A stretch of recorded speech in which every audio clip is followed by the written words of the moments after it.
My name's Scott Snyder. I'm involved with a few things. I'm an adjunct professor at the Wharton School and also the University of Pennsylvania. I run a company called DSI, which is a strategy firm, and also I'm pretty involved in the venture community. Not sure why we're getting this hazy yellow screen. It can't be the LA smoke coming into this room yet. Let's see if we can get something going here. A little more. That's better. First, I want to do a quick exercise with you guys, and my talk's going to tie into Silvio's very well.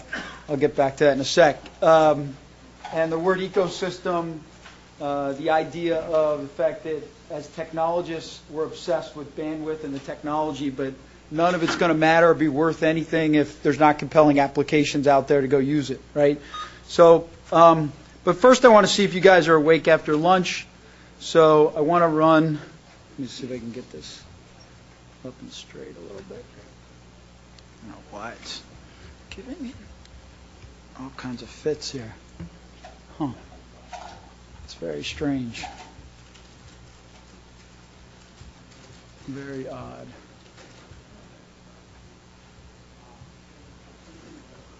Let's try this one more time.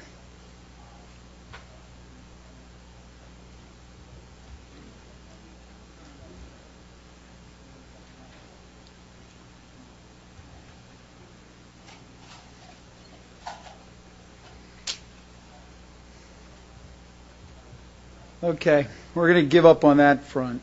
I was hoping to show you guys a quick video, but let me just roll with the presentation.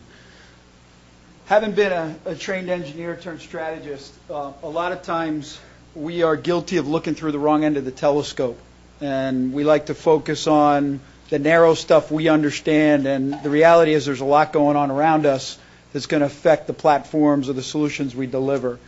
And I think there's no difference with 4G and its, component technologies, right? So we're going to spend a little time, very little time, defining 4G. We're not going to spend a lot of time on technical discussion about LTE. I think that's been beaten to death over the last 2 days. And we'll really just touch on it as a springboard to talk about applications and what could happen in the future. And I think really we'll even get into some scenarios. How many people in the room have actually used scenario planning as a tool to think about their business? Good. That's actually that's encouraging because usually it's a tool that's not used heavily. And one of the reasons you use scenarios is when you're dealing with something that has high uncertainty and complexity. So would you agree that 4G wireless is pretty uncertain in terms of how it might play out? So I hear lots of people saying, WiMAX is going to get 10% market share and LTE will be rolled out by X date. And I kind of sit back and scratch my head and say, have we learned our lesson from history at all in terms of how good we are at predicting technology?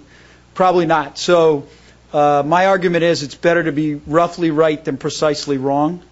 And so scenarios can be a tool for us to bound what's going to happen instead of just thinking about, our optimistic forecast of the world. So we'll get into that a little bit, and then we'll say, what can you do about this? So how, do we stay paralyzed because it's uncertain, or do we actually move forward, make bets, and start to pursue different initiatives? All right, real quick, 4G. From my perspective, clearly there's a bandwidth part of this, but bandwidth is only one piece of it. I think we get obsessed with the bandwidth. The other piece is global roaming, and a lot of what was talked about earlier was, Wi-Fi is an early sign of what 4G could be like, and I would argue that may be the most important piece. So 802.21, the UMA-like features to be able to seamlessly switch across technologies might be one of the most important things about 4G. I'm not sure it's the one that the carriers are most anxious to roll out for obvious reasons. IP interoperability, we know all about that. End-to-end QoS, that's the dream anyway. That's the holy grail. Open APIs, we've seen the power of that with the App Store model and the SDKs coming out from Google and also RIM. Dynamic spectrum use, that was talked about a little bit, but that is a game changer if we can pull it off. That means spectrum and the cost of spectrum starts to become less relevant and less of a barrier to go operate and innovate. Different network topologies. This is another one that's a little bit scary to the current business model, the ability of peer-to-peer connectivity between users. Okay, there is support for that in the 4G vision. This is probably the biggest one, and Silvio mentioned it, the machine-to-machine piece. If you look at the WWRF vision for 4G, it's connecting 7 billion people with 7 trillion objects. So think about that. That's a 1,000-to-1 ratio of objects per person that are going to be in your own personal ecosystem. That takes this discussion to a whole other level, beyond voice, beyond texting, beyond just what we do with our phones. It's a completely different model. And then user-centric service model. And I'm going to talk more about that. What are some of the technologies that are going to unleash this? Well, we've talked about some of the broadband networks, LTE, WiMAX. There will be others that will fill the gap. It's not just about LTE. Software-defined radio, smart antennas, mobile ad hoc networking, the ability to go peer-to-peer when you need to, or use other users as part of the communication network. Wireless sensor networks, we talked about connected things, and location-based services, interoperability, end-to-end QoS, and certainly information assurance, because if this stuff isn't secure, then users will lose trust in it and it's not going to work. So these are some of the fundamental technologies at the base of 4G, but I want to come back to Silvio's point. This is not about the technology, it's about fitting into what society needs. Right? So we can have the fastest highway, but if it doesn't have the right off-ramps and the right traffic signals, then nobody's going to use it. Or if it's got a high tariff on it. So it's going to be really important that we, as the community rolling out the enablers for this, understand how these social, technological, economic forces are going to come together. And once again, often we don't like to look backwards and how poor we are at predicting things, but we don't have to go back too far. I can yank out a McKinsey report that actually told AT&T back in the early 90s that said, we don't think the mobile market will be any more than 1 million subscribers. Okay, we think at its biggest, because they saw it as a niche market for high-end users in a very specialty business. And maybe that's what AT&T wanted to see. They were certainly making enormous margins at the time. They didn't really need this as an initiative. So I think we have to take ourselves back, and sometimes we get blinded by what the technology is versus what it could be. Okay, so once again, let's use history as a lesson to think about LTE going forward. And if you look at this, and I've seen lots of ramp charts and waterfall charts about what's the progression from 1G to 4G, this is a little bit different view that says there are lots of sneak paths and subversive paths in here. And I would even argue things like Wi-Fi and social networks all started out as rogue technologies. Technologies that were kind of redheaded stepchilds. Nobody wanted them. Nobody thought there was a business model for them, and now they're the darlings of the world, right? So they've come in and started to influence what 4G is going to be. They certainly didn't come out of the traditional world of the carriers or even the traditional application developers. So I think we have to look at this as a combination of technologies, business models, and even user behaviors coming together to form this vision of what 4G could be. And once again, I'll beat this drum a few times. This is not an easy market to predict, right? So, and I have brought a goldfish home from PetSmart with my daughter, so I know what this is like. It's a very shady process of predicting the market. So, how can we step back and deal with the fact that there are going to be uncertainties that aren't going to play out for a couple of years? And how do we make sense of those? So the first thing we can do is say, what are going to be the big drivers? Beyond just the technology, what are the things that are really going to shape this environment? Well, there's a lot of things. IP regimes. It wasn't but a year ago that the Chinese were threatening to say, we're going to have our own 3G standard, let alone 4G, and say, you know what, screw the rest of the world. We have a big enough market, we can wield the power. Well, that's obviously resolved itself, but could that happen again? Could we have fractured standards across the world? Not everything may play out like GSM. and eventually, become more of a ubiquitous standard.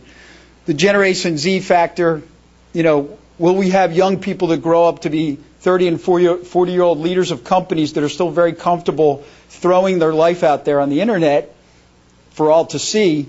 And will that be the behavior that drives content and usage of these networks? Low in disruption. There's still 4 billion people in the world that live on less than $2 a day. Okay, C.K. Prahalad wrote a book called Fortunes at the Bottom of the Pyramid. The average ARPU in China, what do you think it is for a mobile user? Any guess? $8. Yeah, you might have heard Mark's presentation yesterday. So $8 doesn't sound too attractive, but when you start to look at the volumes, guess what the carrier margins are in India? 40%. Guess what they are in Africa? 60%. So people are making huge amounts of money on the bottom of the pyramid that's often ignored by some of the more established players. So lots of times innovation can come from the bottom. What I call smart mob or swarms, the idea that group behavior can drive large action on these networks and what the new applications are. And there's a whole bunch of other things all the way to bioconvergence. How will some of these technologies, including embedded chips and integrated healthcare solutions, play out as major applications on these networks? So lots of things are going to come together here, and the question is, how are they going to play out? Well, one way is to look at scenarios, and just to spare you guys the depth of going through all of it, I just picked 2 scenarios here, and threw out the concept or the hypothesis that technology is not going to slow down. It's going to continue on some path. The question is going to be, is the user base going to trust the network? So whether it's a security issue, whether it's a control issue from a tariffing or pricing standpoint, will users trust the network enough to want to use it and adopt it and use it in a big way? Well, in the case of the nature aligned scenario, they do. In the case of killer bees, they don't. Right? They've lost trust in the network, and they go back to really a balkanized view of what networks are. So if we carry this one step forward and say, well, who really has the market power? If user trust is high and there's a seamless network out there, and this may be counterintuitive to what you might think, I would say in a world where we have very ubiquitous broadband and really a completely open network, I would say wireless operator market power actually goes down. And I know a lot of the carriers wouldn't want to hear that, but the reality is if any network can compete on equal terms, then obviously the ability for any one carrier to wield a lot of power is down, unless they move into some other areas of services. In the case of killer bees, where there's low trust, we go back to a gateway-controlled model, right? A walled garden model where people look for protection. So in that case, operators may have an advantage. And you can work your way through this. We're seeing it now with RIM and Apple and even Google-enabled devices. Device vendors are gaining power as those devices, as it becomes more about the device and less about the network they operate on. We're getting a shade of that right now. And then operating system vendors, who knows how that's going to play out. We have way too many right now. We know that. Whether Microsoft survives or not is a big question. They've got to pay to play another couple of years. But bottom line is operating system vendors right now are probably going to be able to do something if you make a Google play. And then content and application vendors and internet portals certainly can gain in an open environment. I mean, take the net neutrality debate to the mobile world. They would love it if every system was open. Right now, there's almost 200 to 300 unique devices in the U.S. market. Only 50 of those are able to work across multiple networks. And only 12 of those work on Wi-Fi networks. All right, so UMA-enabled devices. That's still a very small percentage of devices that aren't under the control of a given network or given carrier. So this is an interesting thing that could play out, and could it play out either way? Absolutely. There's a guy named Howard Rheingold wrote a book called Smart Mobs, spent a lot of time on a street corner in Tokyo, Scandinavia, and even San Francisco. Maybe you say he had too much time on his hands, but he actually observed the behavior of teenagers using technology and really just emphasized the point I made already, that it's the combination of these things coming together that are actually going to determine what technology wins or loses. It may not be the best technology. I would argue GSM was not the best technology for 2G, but it won because of social and political support, right? So we may have a better technology on paper, but that's not going to always choose the winner. So in a book I wrote, and there's a sheet back there on a book called The New World of Wireless, How to Compete in the 4G Revolution, I introduced this concept of the digital swarm. This idea that really the power of 4G is going to be about people and objects connecting together, not just people. And I think that's where we need to shift our emphasis, because 7 trillion objects is a heck of a lot more interesting to me as a market than 7 billion people from a volume standpoint. Maybe not from a revenue per user standpoint, especially if I can capture the user and their 1,000 objects as part of my service model. And I don't think the carriers are quite getting there yet. We just saw Verizon cut a deal with Qualcomm to build a joint venture called Enphase. That may be the early signs that the carriers are starting to get it, that this is as much about the objects as it is about people. Lots of killer applications here. Silvio actually stole my thunder on a few of these. But I think this goes way beyond the interesting and cute applications that we're seeing on the iPhone. In fact, some of these deserve some Darwin Awards like, iFart or Flick a Booger and things that are really not too seminal in terms of applications. But there are some real applications out there. One's called threat detection, where you walk through a neighborhood, the phone knows you're in a high crime area, it immediately puts a 911 call button up on your screen, knowing that you may be in a high threat situation.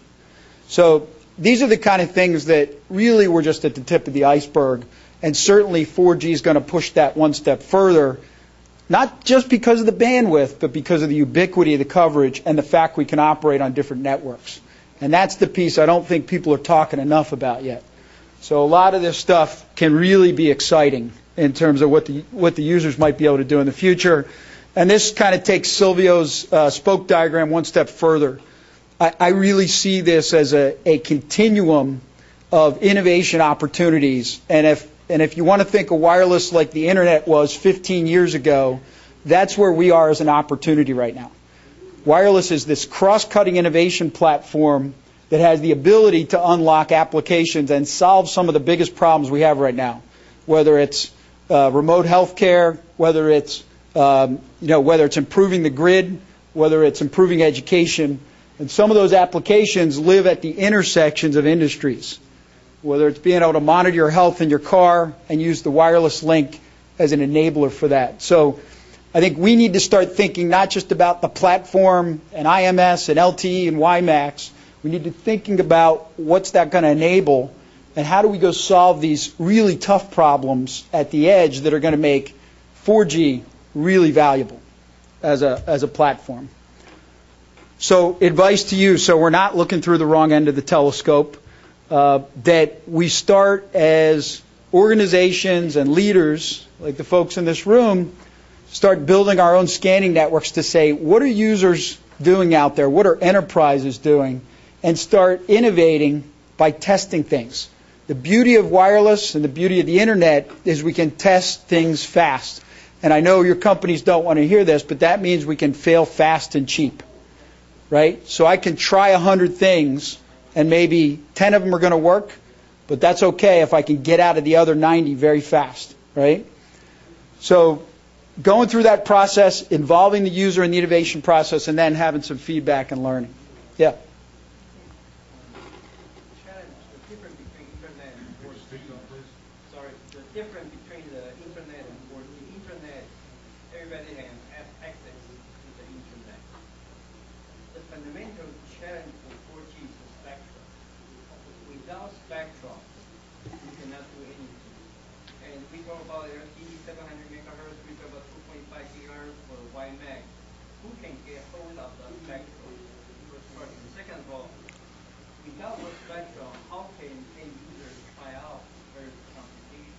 Yeah, so a great question on both. And I would argue if the true vision of 4G is followed, spectrum's not an issue, because you're going to actually have access to all networks and all bandwidths. Okay, and that may take a leap into cognitive radio and dynamic spectrum use, and we will get there at some point. But the ability for carriers to basically open up their networks and be able to operate across those, that will solve the ubiquity problem. Because I would argue, your trip from here to the airport, you're going to traverse through about, 200 networks at a minimum. Everything from Wi-Fi cells to Pico cells to 3G cells to 2G cells to maybe even WiMAX coverage, right? But the problem is your device doesn't have access to all those networks today. If your device had the smarts and the access and the wideband front end, you could do that. And then it does become like the internet. It does become ubiquitous and a utility. So I think there are some economic and competitive issues built into why that's not going to happen fast, but also there's some technology issues. 4G should solve that. And I would argue if you go back to the internet in the late 90s, companies didn't understand what the internet was going to do to them. Most big companies were sitting there scared out of their wits because they didn't understand it and they were trying to innovate or trying to figure out what do we do. I think this is the same thing, and so that's why it's very important to engage the users in the innovation side to bring them into this platform and not just say we're going to build a platform with 100 megabits per second. Isn't this cool? Go figure out some interesting things to do with it. Is the idea that the same thing that happened to the home phone with the cell phone is going to happen to the home internet connection with 4G? Absolutely. I mean, this is about the continuum, and the person that wins is going to figure out how do we manage the continuum from the home to the car to the office to the hospital to the vacation spot.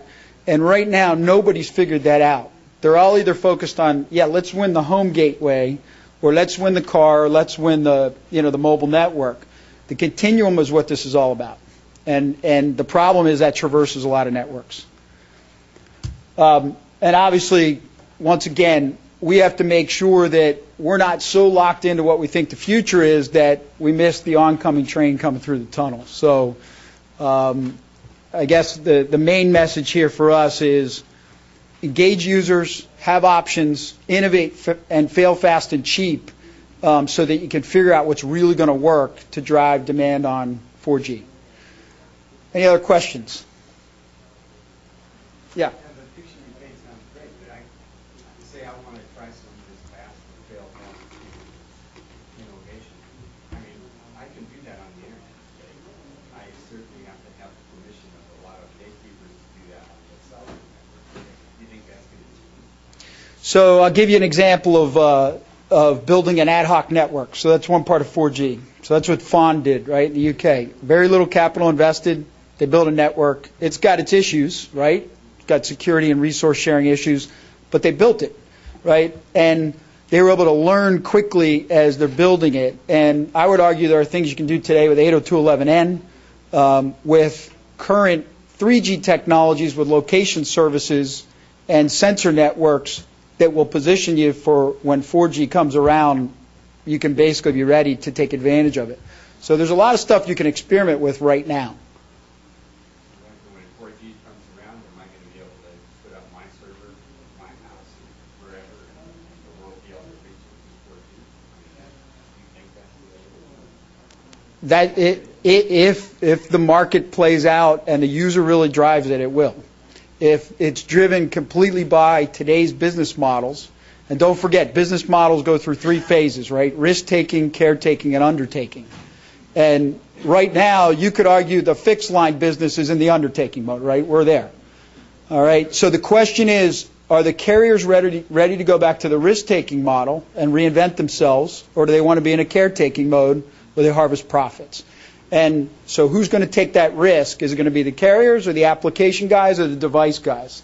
I don't have the answer for you, but I think there's an opportunity for all three.